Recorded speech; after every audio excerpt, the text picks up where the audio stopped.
Bom dia, hoje é terça-feira, dia 8 de agosto de 2023. Eu sou Sebastião Garcia e o Jornal do Empreendedor, primeira edição, está no ar. O comércio espera alta superior a 2% no Dia dos Pais. E filhos dão preferência a comprar roupas, calçados e acessórios.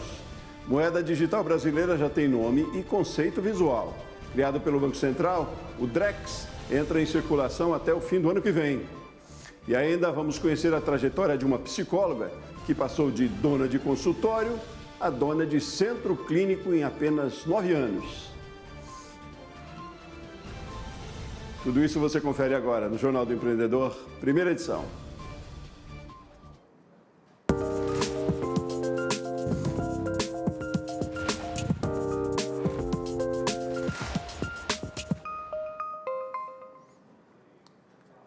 Ser fornecedor de serviços e produtos para o governo é um bom negócio. A participação de micro e pequenas empresas nas compras públicas cresceu 93% nos últimos 3 anos. E os principais motivadores foram o Marco Legal da Internet e a nova Lei de Licitações. Esse mercado foi um dos temas abordados no evento Transformar Juntos, promovido pelo Sebrae. E o repórter André Lage acompanhou. O Leandro Pinheiro, secretário de Fazenda do município de Silva Jardim, no estado do Rio de Janeiro, foi um dos palestrantes do segundo dia do evento Transformar Juntos, promovido pelo Sebrae. No palco principal, ele participou do painel de transformação digital e uma cidade inovadora. O agente público falou sobre o chatbot criado pela prefeitura para auxiliar os moradores da região que querem entrar para o mundo dos negócios. Em parceria com o Sebrae, a gente criou uma ferramenta totalmente orientativa para os empreendedores. Através dessa ferramenta, o empreendedor ele consegue buscar todas as informações sobre como abrir o seu negócio, sobre como adequar o seu negócio às regras de vigilância sanitária, às regras de postura. Além disso, a gente também orienta o MEI em como se formalizar, em como manter as suas obrigações em dia, fazer as suas declarações anuais do 10 mês. Também, para esses empreendedores, estamos levando eles a buscar cliente.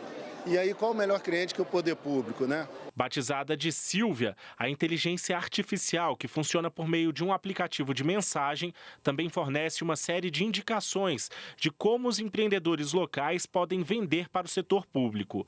Basta clicar no número indicado para saber informações sobre como fornecer para a prefeitura, orientações de como se preparar para editais, entre outras explicações. Por que não trazer, através de uma ferramenta totalmente digital, esses empreendedores para dentro do poder público? Trazer esses empreendedores para participar diretamente das compras públicas do município. E aí é trabalhar o desenvolvimento da cidade, gerando renda, gerando empregos e oportunidades dentro da nossa cidade para esses empreendedores. O tema Como levar inovações para o seu município foi outro painel apresentado no palco principal. Autoridades, gestores públicos e agentes de desenvolvimento debateram, entre outros assuntos, as vantagens de contratar startups e investir em inovação. O prefeito de Curvelo, em Minas Gerais, foi um dos participantes. É uma nova oportunidade. Curvelo ainda não contratou, mas com a nova lei de licitações e com o marco legal das startups, abriu-se um novo mundo para os gestores explorarem. A gente sabe das dificuldades da inovação, é difícil fazer a diferença, mas com as novas leis permite arriscar, permite ter o diálogo competitivo, que é você colocar o problema para a startup e ela te trazer a solução. Assim, eu tenho certeza, com a nova legislação, com o Sebrae e a Frente Nacional dos Prefeitos unidos, nós vamos criar aí cases que vão poder ser replicados pelo todo o Brasil, mudando o cenário da inovação no setor público. Durante a programação desta quinta-feira, a atuação dos agentes de turismo do Sebrae foi apresentado no palco plural. Outros temas considerados prioritários no desenvolvimento nacional sustentável foram debatidos em salas paralelas. É usar a inovação, é pensar no cidadão e pensar principalmente no problema, porque eu quero resolver o problema, eu não quero ter uma solução, que é ótima, eu tenho que pensar como o mais fácil, o mais barato possível para atender os anseios do povo. O Banco Central anunciou que a primeira moeda digital do Brasil vai se chamar Drex. A previsão do órgão é que a moeda esteja disponível para a população até o fim do ano que vem. O acesso ao serviço vai ser pelos próprios bancos. A proposta é que a moeda sirva para criar um ambiente seguro e regulado para o surgimento de novos negócios e democratize o acesso aos benefícios da digitalização da economia. Apesar de funcionar com um sistema blockchain, o Banco Central deixa claro que a Drex, ou o Drex, não é uma criptomoeda. Um real sempre será igual a um Drex. A nova moeda digital não estará atrelada a diferentes cotações, como estão as criptomoedas. E também não vai funcionar como reserva de valor para investimentos. As empresas que colocam as pessoas no centro das suas estratégias se destacam no mercado. E esse posicionamento começa na seleção dos profissionais, que hoje, aliás, não são mais chamados de empregados, mas colaboradores. Recrutamento humanizado é o tema da entrevista de hoje aqui no Jornal. E aí, para isso, recebemos a especialista Ana Chauvet, que é especialista em recrutamento e consultoria de carreiras. Ana, bom dia, tudo bem?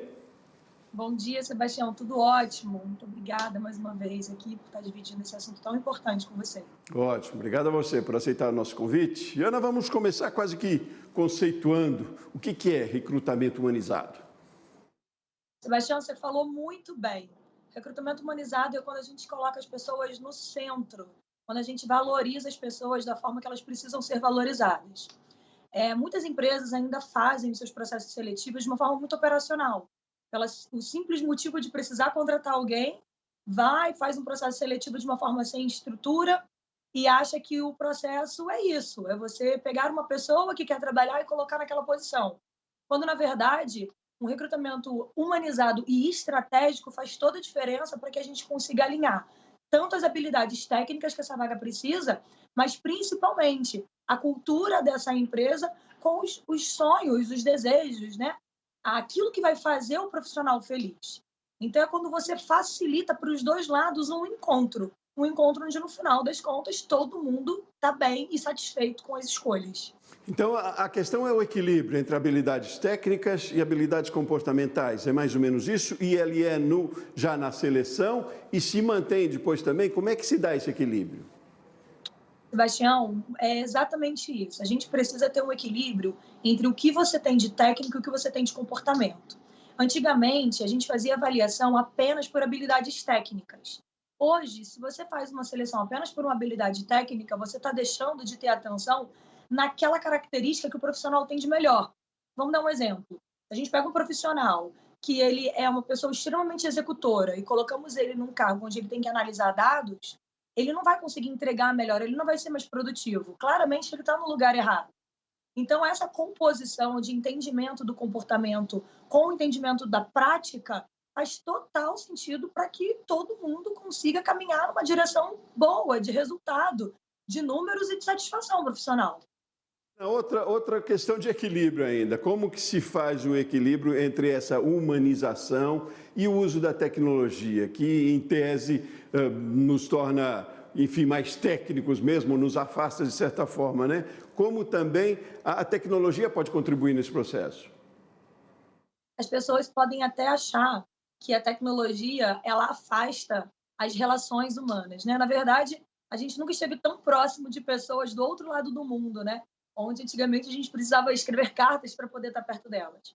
A tecnologia ele é um facilitador que, quando bem utilizado, a gente consegue fazer processos seletivos humanizados, não tem problema pelo fato de ter a tecnologia, ele facilita. O que acontece é que o processo ele precisa ser muito bem estruturado. Não adianta a gente utilizar uma tela para fazer entrevistas se você não tem uma descrição de vaga clara.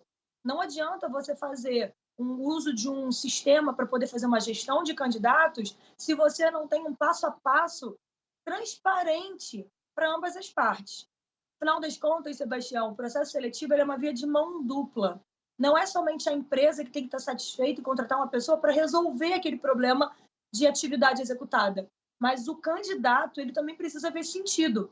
E o que acontece nessa relação é que, com a tecnologia, as pessoas pensam que pode facilitar, mas ainda assim a gente tem que encantar o outro lado. A gente tem que encantar o candidato. E dessa forma a gente consegue fazer um encaixe melhor.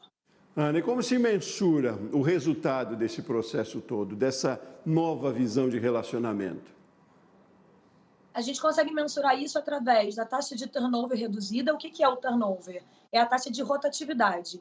Quantidade de pessoas que entram nas empresas e permanecem nas empresas. A gente consegue também medir através do absenteísmo. Absenteísmo é aquela quantidade de pessoas que chegam atrasadas, que não tem tanto comprometimento.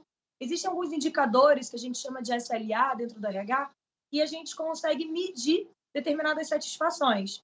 E fora, claro, do clima, né? Em pesquisas de clima dentro da empresa, ou até mesmo aplicação de testes comportamentais ao longo do processo de manutenção, onde a gente consegue entender se existem níveis de satisfação profissional positivos ou negativos. Então, hoje, com a humanização e com a entrevista por competência, principalmente na pré-seleção, a gente consegue ter inúmeras medições para saber se o caminho está fluindo bem ou não. Nesse processo é interessante também, a gente tem falado muito com outros especialistas aqui no canal, é o feedback também, né? É o retorno que se tem no dia a dia.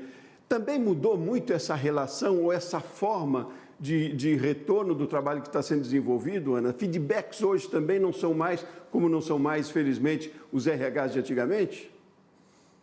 Sebastião, esse tema é bem polêmico, né? Os candidatos, eles reclamam muito sobre não ter feedback de processos seletivos. E eu concordo que muitos recrutadores acabam não incluindo esse item, né? Essa etapa do processo junto ali de toda a estrutura de entrevista. O que acontece é que, como o nosso RH ele é um RH que, na maioria das empresas, ele é muito operacional, a pessoa ela foi inserida naquela posição e ela não entende estrategicamente o tal do RH estratégico. Então, por falta desse entendimento, as pessoas elas acabam não incluindo e, pelo fato de ter que entregar vagas, acabam pecando nesse item. Aqui eu falo muito sobre a falta desse feedback, que quando inserido, ele facilita muito para todos os lados, porque a gente consegue ajudar o candidato a ser uma pessoa melhor. Recrutamento humanizado não é só você recrutar para a empresa, mas é você transformar a vida do outro. E a gente consegue fazer isso. Às vezes, um feedback direcionado, por conta da demanda, acaba não dando 100% ali para seguir na risca. Mas, no geral, se você consegue ter o carinho, ter a atenção e entender que o feedback é uma etapa crucial do processo, a gente consegue gerar melhores impressões, até mesmo sobre a empresa, para o mercado de trabalho. A gente fortalece a marca empregadora do recrutamento e da empresa que está fazendo o processo. Mas, sim, hoje as empresas elas estão valorizando muito mais e estão dando muito mais atenção para esse ponto. Que bom, a gente vê uma transformação e é preciso estar aberto para sempre, né? E buscar profissionais que tenham conhecimento. Ana Chauvet, especialista em recrutamento e consultoria, com um enorme currículo aí, muita informação para a gente. Ana, muitíssimo obrigado pelas suas informações, pela sua participação aqui no Jornal. Imagina, Sebastião, ótimo dia para você.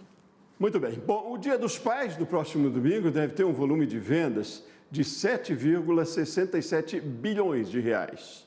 Isso representa um crescimento de 2,2% em relação ao ano passado. E apesar do aumento, a estimativa de vendas ainda é menor que os 7,8 bilhões de 2021. Além disso, é 10% abaixo do patamar de 2013, ponto mais alto da série histórica da pesquisa. As lojas de vestuário, calçados e acessórios devem representar a maior parte das vendas, 3,64 bilhões de reais. Na sequência, produtos de utilidades domésticas e eletroeletrônicos e itens de perfumaria e cosméticos com cerca de 1 bilhão e 100 milhões cada. Esses três segmentos juntos concentram 77% das vendas totais. Todos esses dados são da CNC, a Confederação Nacional do Comércio de Bens, Serviços e Turismo. Intervalo rapidinho, no próximo bloco a gente continua falando sobre a expectativa para o Dia dos Pais. O que o setor de bares e restaurantes espera para a data? Nós voltamos já já.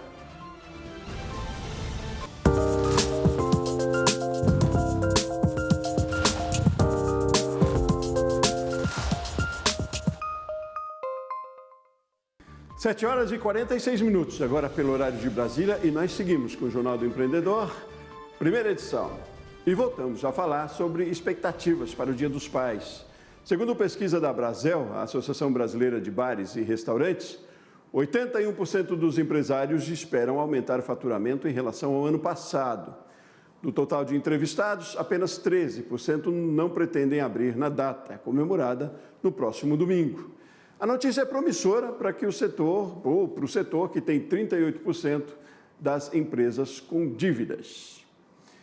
Em Rio Branco, no Acre, uma psicóloga que, ao se formar, queria montar apenas um consultório, em menos de 10 anos, se tornou dona de uma clínica com 22 salas. Vamos ver na reportagem de Márcio Fontenelle. Quando se formou em psicologia em 2014, a Celeste já sabia que queria ser muito mais que uma profissional reconhecida. Queria empreender no seu próprio espaço, com atendimento especializado. O que ela não esperava era conhecer uma mãe que faria toda a diferença no desenvolvimento do negócio.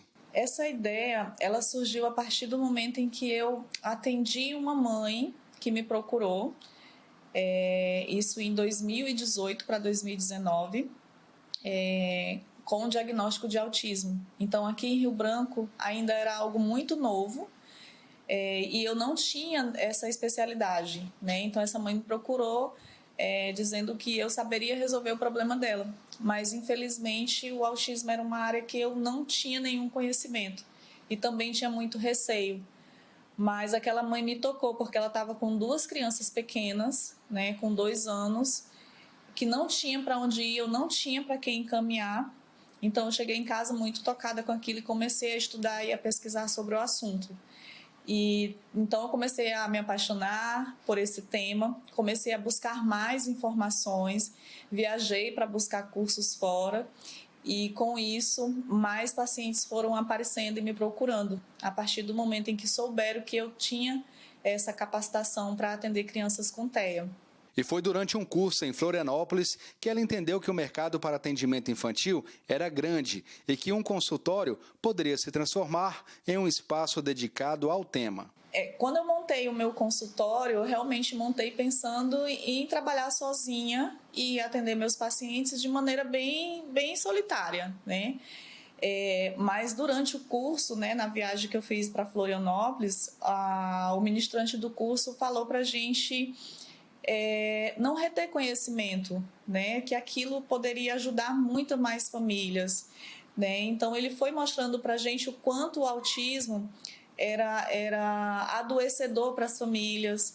Então, ele sugeriu que a gente capacitasse mais profissionais. Então, quando eu cheguei querendo isso, desejando isso. Por que não?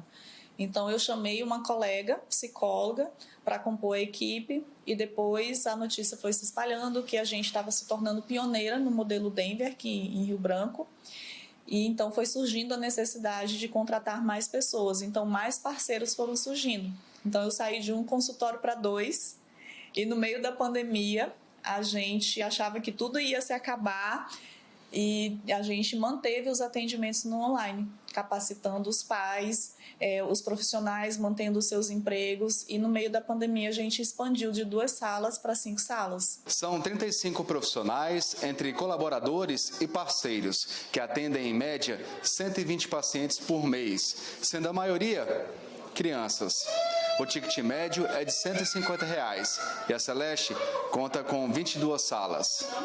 A Raquel é uma das credenciadas no projeto. A psicóloga encontrou no espaço um caminho para se desenvolver profissionalmente. Sempre quis trabalhar com criança, então quando a Celeste me deu a oportunidade, eu abracei e fui adquirindo experiência, porque aqui é uma clínica que ela, além de ser uma clínica que trabalha com autismo, ela dá muitos cursos para as profissionais, então é uma clínica que prepara o profissional para trabalhar com crianças e preparar com outros tipos também, adolescentes, adultos.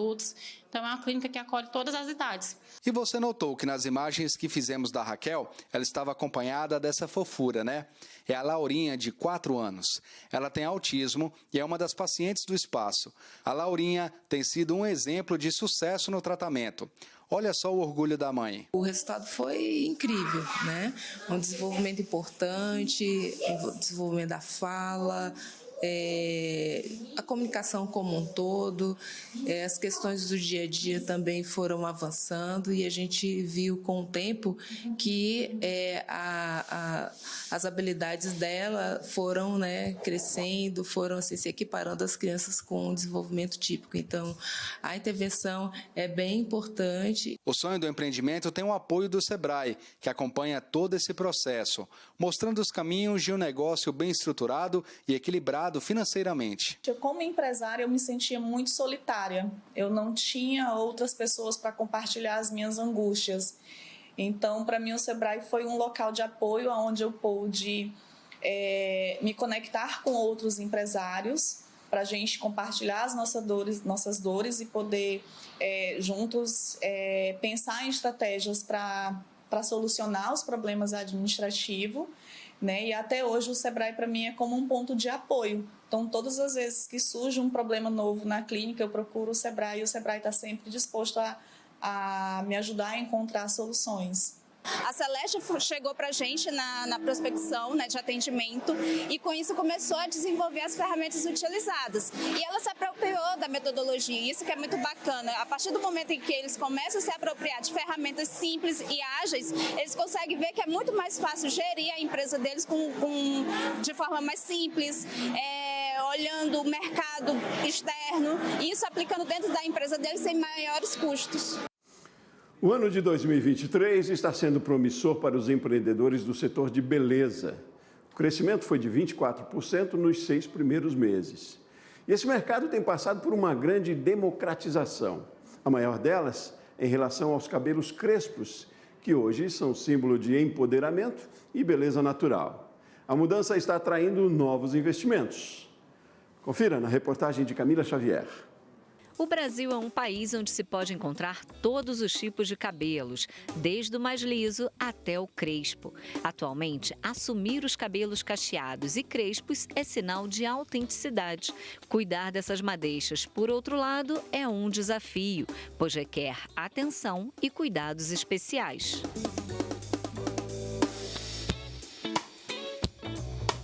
Um desafio que esta empreendedora hoje tira de letra, pois sabe exatamente o que fazer para ter um cabelo natural e bonito.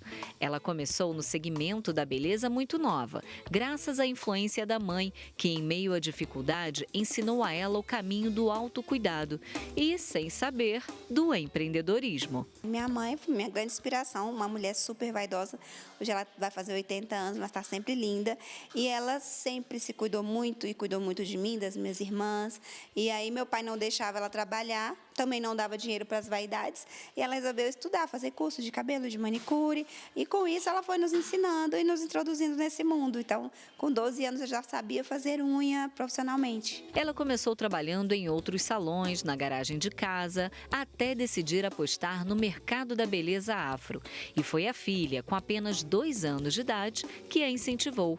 E lá se vão 18 anos atendendo esse público. Quando minha filha nasceu, ela tinha 2 anos, eu estava nessa fase com o cabelo alisado, eu e toda a família, e ela pediu para alisar os cabelos. Queria ser lisa, assim como todas nós. E aí, como eu sofri racismo, várias coisas na infância, eu entendi que ela precisava se amar com o cabelo que tem. O Salão Afro Chic é referência em cabelos crespos, cacheados e ondulados. Um segmento que não para de crescer, já que mais de 70% das brasileiras têm cabelos crespos ou cacheados. De acordo com uma pesquisa da Associação Brasileira de Salões de Beleza, em parceria com o Sebrae, nos últimos anos, foi observado um aumento de 47% na busca por serviços específicos para este público dentro dos salões. O que fez o Afro Chic existir como é hoje foi realmente os cuidados com o meu próprio cabelo, a boca, né? Ser uma propaganda mesmo viva daquilo real. Viver e mostrar que realmente é possível, né? Você transformar os cabelos. E as minhas clientes que alisavam o cabelo e me viram passar pela transição e depois viram meu cabelo natural, falaram, eu quero também. A Ellen frequenta o salão há 5 anos. Aqui ela corta, hidrata e realça sua beleza. Mas nem sempre foi assim. Eu sempre fui frustrada com o meu cabelo cacheado nos salões normais, que ninguém sabia cuidar. Era sempre assim, seu cabelo é crespo, faz isso, compra um shampoo para cabelo ressecado, e as pessoas não sabem lidar muito bem, né? Nem eu sabia, nem minha mãe sabia. Antigamente você então não gostava muito do teu cabelo, não sabia lidar muito com ele, né? E hoje, você gosta do seu cabelo? Hoje eu adoro. Um mercado promissor e com espaço de crescimento a ser dominado por quem oferecer um serviço diferenciado a um público específico. Quando você quer empreender, o principal, eu sempre falo, é você procurar aquilo que está escasso, né, ou aquilo que supra a sua necessidade. Então, o Afro Chic, ele supre a necessidade de quem não quer mais alisar, de quem está com problema de saúde no couro cabeludo, de quem está perdendo o cabelo ou de quem nunca se reconheceu natural. Tem essa liberdade capilar, né? Porque quando a gente tem um cabelo crespo, você pode usar ele com um volume, sem volume, com trança, sem trança, de dread, colorido, preso, solto, até liso, se você quiser escovar e lavar no outro dia. Então, a versatilidade que o cabelo natural nos traz e a saúde também é fantástico, né? Porque quando você usa um cabelo químico com formol ou com qualquer outro alisamento que traz dano à saúde do cabelo e da pessoa, enfim, você fica refém, né? E o cabelo, ele é responsável pela nossa autoestima. Além dos 2 salões especializados em cabelo afro, Adriana investiu também em cursos online, criando assim, há 4 anos, o Instituto Afrochic, uma escola de beleza preta. O objetivo é incentivar e ensinar outros profissionais a segmentar o público e ganhar mercado. Já foram mais de 800 profissionais capacitados em todo o mundo. Desde 2005 eu venho treinando os profissionais que trabalham comigo. Hoje a gente tem em média de 24 profissionais, né? Mas eu já tive 30 e tantos profissionais juntos ali e desses profissionais muitos já saíram, abriram seus próprios negócios, fora de Brasília também, fora até do Brasil. Então, ali eu vi a necessidade de formar pessoas que não só os meus profissionais. Mais que estilo, o cabelo afro carrega uma história de luta e empoderamento. Para os consumidores que têm cabelos cacheados e crespos, ter fios mais naturais e penteados que celebrem sua ancestralidade faz toda a diferença. Oportunidade também para que marcas brasileiras de produtos para cabelos continuem investindo em diversidade e representatividade.